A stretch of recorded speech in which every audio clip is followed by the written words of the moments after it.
పేరు లసిచతురస్య. నేను మాంటిసోరీ పాఠశాలలో 6వ తరగతి చదువుతున్నాను. ఇప్పుడు నేను చాణక్య శపథం అనే అంకాన్ని ఏకపాత్రాభినయం చేయబోతున్నాను.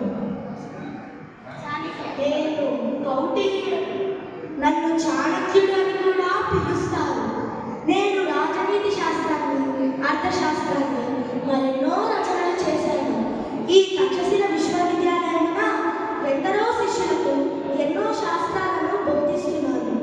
నేను తక్షణమే పాటలీపుత్రానికి వెళ్ళి యవనరాజు అలెగ్జాండర్ను కదంబ హస్తాల నుండి మన భారతదేశాన్ని కాపాడుకోమని నందరాజును హెచ్చరించి వస్తాను.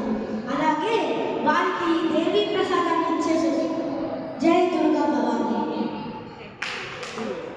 రాకుమారులారా సావధానం, ప్రజలు మిమ్మల్ని రాజులుగా పరిగణించింది ఇలా తప్పటాలి తగడాలాడని కాదు. ప్రజలను, దేశమును పరదేశ పాసెండుల దయాదాక్షిణ్యాలకు విడిచిపెట్టడం కాదు.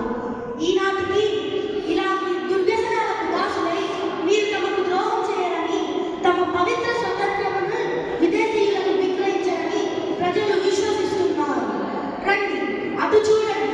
ఉత్తర దిశ భాగమున అభిశాపమే వస్తున్నట్లు రక్తాంత కాంతి పుంజములు ఏమనుకున్నారని. అదే తొలిసారిగా ఖండాంతరుని ఖడ్గానికి బలైన మన స్వదేశ వీరుల రక్తం. ఇకనైనా మీ మత్తులు మైకములు వదిలించుకోండి, అలసటను విదిలించుకోండి. మన భావి భారత సౌభాగ్యం మీ పరాక్రమముపై ఆధారపడి ఉన్నది. లేండి, స్వదేశ రక్షణకు సంసిద్ధులు కండి, శత్రు సాధన దీక్షను కూడండి.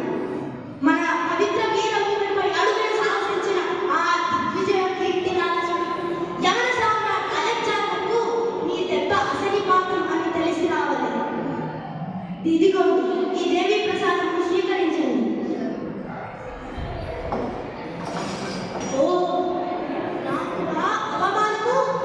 ఓ చూడండి, ఈ ప్రపంచానికి మూలమైన మీరు మీరు మీరు వారు జల అగ్ని ఆకాశ పృథ్వీ భూతములారా, చూచినారా ఈ కారణము? క్షణం క్షణం ప్రపంచ శాంతికై నిరీక్షించు నేత్రము, నిరంతర దేవి పూజా పునీతమైన హస్తము, సర్వదా వేదపఠనాకుశలమైన వక్రము, అహర్నిశము దేశ శాంతికై మానవాళి సుఖశాంతులకై నిరీక్షించు హృదయము.